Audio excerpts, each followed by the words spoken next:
Hi guys, Emman here of Gadget Pilipinas.net, and tonight we are actually unboxing the OPPO Reno2 Story Makers Kit.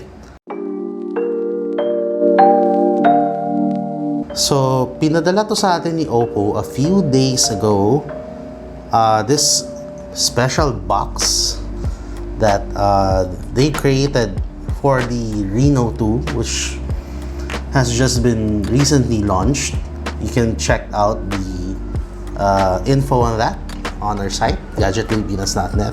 So, what makes this box really special before we even open it? Ano ba yung meron dito sa kahon na to? Now, OPPO told us that this box was especially designed by an artist by the name of Jappy Agoncillo.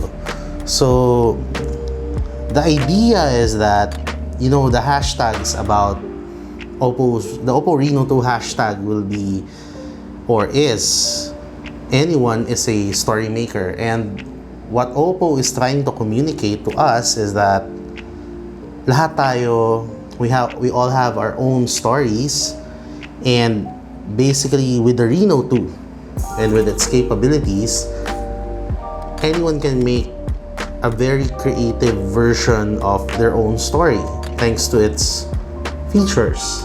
So those features are basically its quad cameras. So that's a huge upgrade from the Reno. So apat na yung camera niya ngayon, and it's ultra steady mode.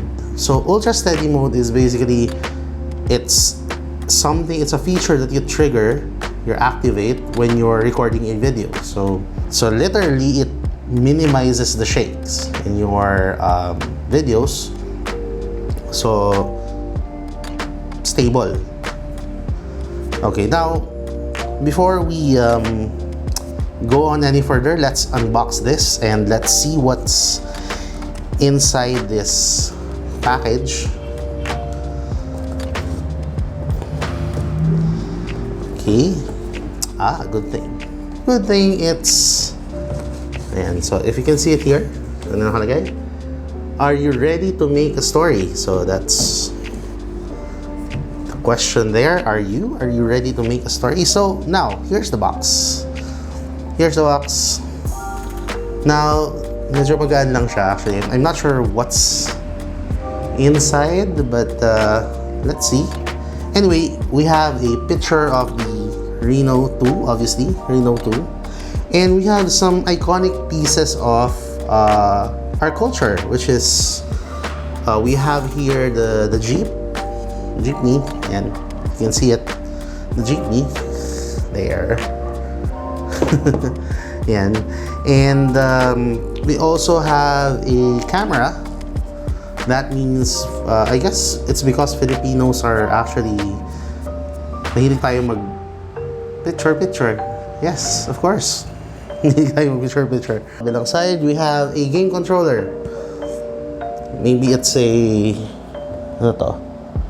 I'm not even sure which console this is, but basically it represents our culture of having fun, I guess, and being able to, you know, smile whenever kahit ano pa nangyayari sa buhay natin, I guess. We learn to enjoy. And then we have your headphones. And of course that probably symbolizes OPM or music in general, because alam naman natin, we Filipinos love music. Now we have here a jet. So I guess we love to travel. And this is probably the what's this? Oh, here, yung Rizal Monument. So that's also one iconic piece of not just our culture, but history. And what's even interesting here is that there's even a milk tea. Milk tea. Yeah, so kung mahilig kayo sa milk tea, of course, the milk tea kasi is like what? It's a very popular thing these days. So, yeah. Now, let's open this and let's see kung ano yung nasa loob niya. So we're gonna slowly open it. Oh, joke lang. Ayan. Okay, so basically, ang laman lang niya is, of course, the OPPO Reno2. Yeah. So, ang nakalagay is hashtag anyone is a story maker with the new OPPO Reno2. So basically, this is your tool to create your own stories. So OPPO is giving you the ultimate tool to create your own stories. Now, ayun, may sticker pa pala. anyway, ayan. Let that be part of this unboxing anyway. So, anyway, this is the box of the Reno2. And yeah, I already have the phone out actually. It's here, the OPPO Reno2. Let me unlock it for you. So, here's the OPPO Reno2. And we're currently reviewing this phone. And if you wanna look at our first impressions, is already posted on our site, gadgetpilipinas.net, and you'll find everything there. And let's go ahead and unbox this. Let's see what's inside. Okay, so dun, dun, dun, dun. So yung box ng Reno2 is almost the same, basically the same with the box of the first Reno. Ganun din siya. The size is, you know, it's still that lengthy form. And then, of course, the difference is that you can see na apat na yung camera dun sa unahan. That's because the OPPO Reno2 has 4 cameras at the back. And of course, we have here the manuals. And then, yep. Balik lang natin para madali nating ayos mamaya. Yan. Manuals. Now, obviously, this is for the phone, but ito na yung phone with a case. So, okay na yan. And take this out. And we have here the complete set of accessories. So, we have here a headset,